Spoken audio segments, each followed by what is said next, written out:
Right then, true believers, here is a bonus video on everyone's favourite low-tier twin-engine bomber, the Bristol Blenheim Mark IV. Now, as you can see, I've loaded it up with default ammunition and bombs, and I accidentally bring up steam there.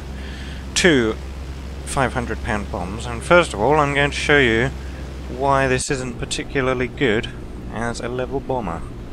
You can see the cockpit. It's not very well rendered, but it's it hasn't been updated yet. So we're just approaching the bombing point, and I'm going to dazzle you with the might of my 2 bombs. And we're flying over it. We're into bomb aiming view. There we can see the target, the enemy supply dump, or whatever it is. I'm gonna drop my bombs on it. I'm gonna completely destroy it, don't you know? Even though this is only a light bomber, and not all that suited to strategic bombing. So, we're getting close here now. And just about. Here we go. 3, 2, 1. Bombs away. There they go there. Now we're going to continue flying in this direction because, you know, in real life they would continue flying over the when they bombed, so that the bombing cameras can take pictures of what it was that they dropped the bombs on. Or at least they did that in the you know, the nighttime strategic bombing later on in the war. Not sure if the Blenheim did it, probably not, but I'm going to do it anyway so you can see exactly how much damage we've wreaked on this thing, and it's very little. So, the Blenheim, not that good as strategic bomber. We only took out about a third of the thing there, unlike that one over there. So, I was approaching the landing point, but then I noticed this pesky HE-100 zooming about down there. So, well, we're going to intercept him. The Blenheim was, after all, used as a fighter occasionally, and we're going a little bit too fast, so I throttle back and then throttle back up again so we can catch up, but then we're going too fast again, and it seems as though we're not going to be able to catch the HE-100. But then I notice, oh, he's flying over some ground targets. I'm a bomber. I can attack ground targets without feeling guilty about it. So that's exactly what I'm going to do. Now, we've only got one forward-facing machine gun out there on the tip of the wing for some reason. So, we're going to shoot at the soft-skin targets like that anti-aircraft truck. Here he goes. And we're going to shoot back at them with our chin turret, which is very useful. In fact, both turrets are having a go. It's very well defended, the Blenheim, for this sort of level. Get a few pot shots at that C-200. I think about going after him, but then I realise, oh, there's no way I'm going to catch him. So I'm turning back and I'm going to shoot at the ground things again with my one machine gun. He is very well defended, the Blenheim, for this sort of tier. You'll often see that people are reluctant to attack you because of the reputation of this thing's turrets.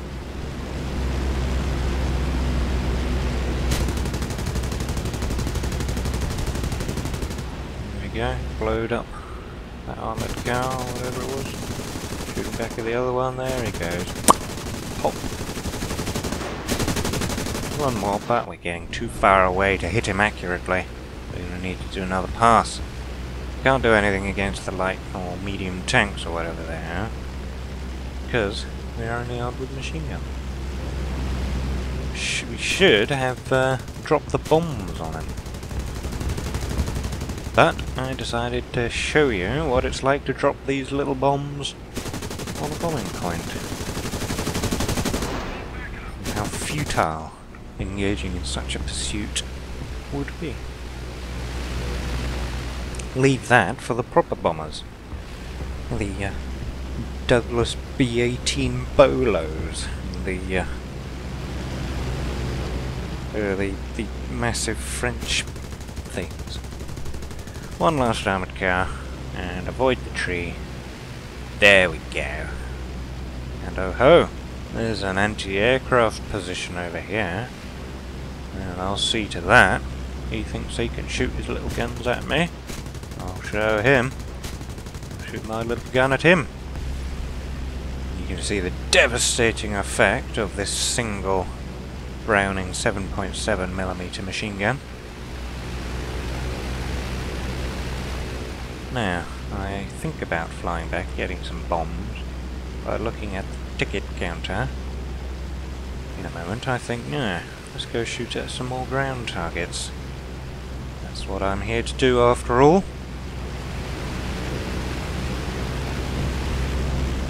The guy over there's having fun with his little German friends. He's surviving pretty well against them, actually. He shot down the Bf-109. Hurricane is what it is. It's a very good aeroplane, the Hurricane. Got a whole bunch of machine guns. So we're approaching this armoured car. We're going to show him Optimus with the Royal Air Force. A few shots with my one machine gun and then shoot back in with the turrets. Which is where the true firepower lies in this tank. A few more shots out of that second armoured car. Doesn't kill him though.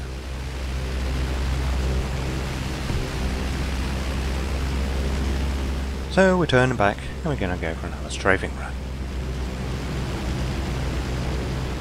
There we go. Bullets away. Getting a little low on ammunition, but well, we've still got 106 rounds.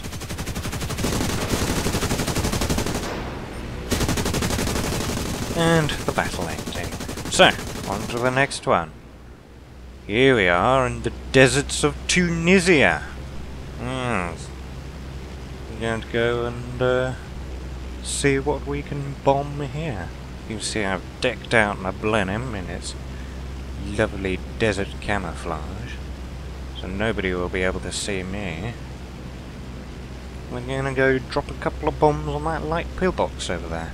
Hopefully do better than how we did in the Firefly. But oh no, there's a whole bunch of enemies up there. Looks like they're engaging our allied fighters, however. All the same, we're going to go nice and low, so it's less likely that they see us. And also because it's more fun. Zooming along over the desert.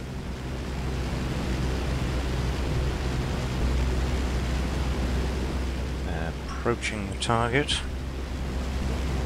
Make sure to avoid these trees. And we're getting close now. But then I hear something. Oh no. There's a Ju-88. And it looks like it's the fighter version. He's gonna do a swooping past on us. And his cannons rip the tip of my wing off. Initially I think that I can make it back to base. I dump my bombs. And I take some shots at him with my machine gun. But that destabilizes the aircraft. We're going down. And there. Not so graceful a landing, I must say. Well done to Mr. Ju-88. The night fighter version, even though this is the daytime and the middle of the desert. Now we're going to run out of the aircraft before it explodes, and you can see he gets shot down soon after. So, third time's the charm. Here we are in Germany, in Essen. I take off from the runway because, well, if you're going to go flying low to attack things low down, then you don't want to be the first one in that area. Which you would be if you'd started from the bomber spawning point. Because you'd go into a dive and you'd be well ahead of all your friends by the time the enemies show up. So it's best to let your fighters go and deal with them first. So hopefully by the time you get to the target area, you are less likely to be noticed. Didn't work in the last battle, of course, because Ju-88s prey on bombers such as the Blenheim.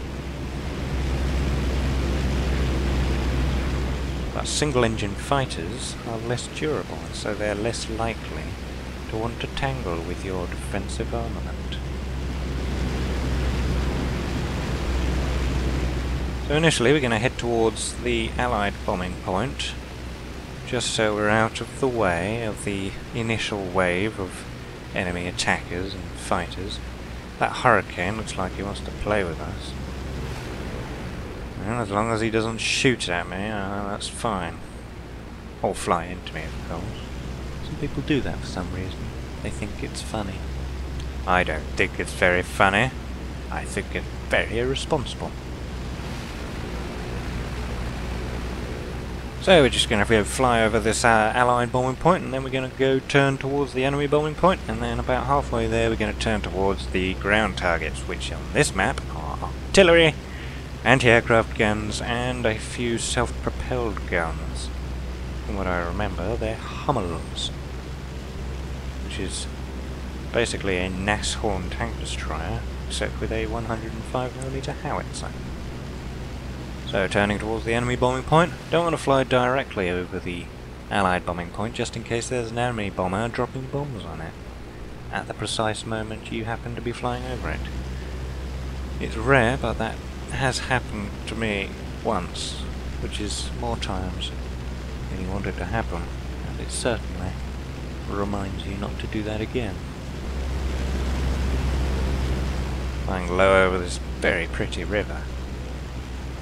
It's early morning, so the mist is still hanging around, which makes it look very lovely. So we're going to tear through this scenic German field, over those trucks and tanks and things. Now we're getting about near to the turning point, so we're going to go turn towards the targets. There's a Italian plane thing, the Raider 65. He's crashed. And so we're going to go turn towards it. Doesn't look like there's any enemy fighters about. There's a self-propelled gun. We're opening the bomb bay.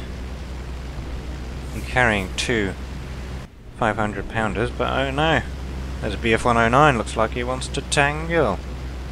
Or tango. Or waltz. Whatever kind of dance. But he doesn't shoot at me, he's shooting at the other guy. See, he's reluctant to shoot at the Blenheim because he knows how powerful the defensive armament on this thing are. You'll see that quite a lot. People don't want to shoot at you. They'll take a few pot shots, but they won't chase you. They won't unless they have no choice. This plane isn't actually that well defended. You can see here, not a very good aim, but I'm still hitting him, but the bullets don't do much damage. They're only 7.7s. Rifle caliber bullets. So if an enemy wants to shoot you down, it's not that difficult. This plane isn't that durable either. It's pretty fragile. You're likely to do a lot of damage to the enemy, of course, especially if they hang on your tail. The aircraft gun opens up. I'm going to drop a bomb on this self-propelled gun, a single bomb, but I miss. Get a hit, but it doesn't kill it, which is very annoying, so I'm going to have to dump my second bomb on it. Shoot at this anti-aircraft gun.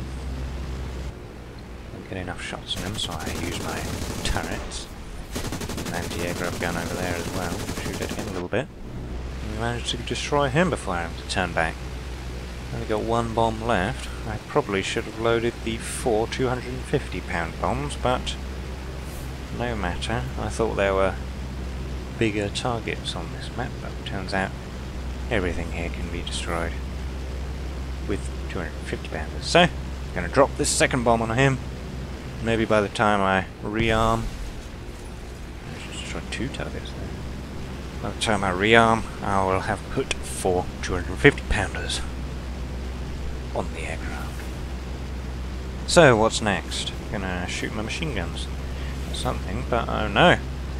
That BF 109, he decides he is going to have a little play with us, along with his friend in the HE 51. So we shoot at them, get a critical hit on the Heinkel.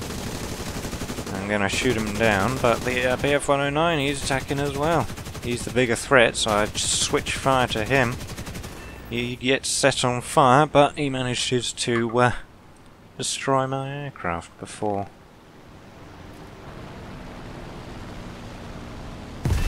he burns to death, so I crash into the ground. You can see him flying off, his engine dead. He's going to go down. I did manage to destroy the HE-51 a moment ago. You might not have noticed in the excitement. And so, there he goes. And he crashes. So that's 2 kills of aircraft along with a few ground targets, but I get shot down in turn. That's pretty much the way things go with the Blenheim. It's got powerful defensive armament, but it's not all that durable. And I get some rewards. Lovely, lovely. Oh, spare vehicles, I don't really want that. Oh well, so there you have it. A little bonus video on the Bristol Blenheim. So thank you very much for watching, and hopefully you enjoyed the video. And put in the comments what aeroplanes, if any, you want to see in a bonus video. I'm doing the F4F Wildcat next, and of course the next proper video will be on the Heinkel HE-51. So, hopefully see you for that one. Thank you very much for watching. Goodbye.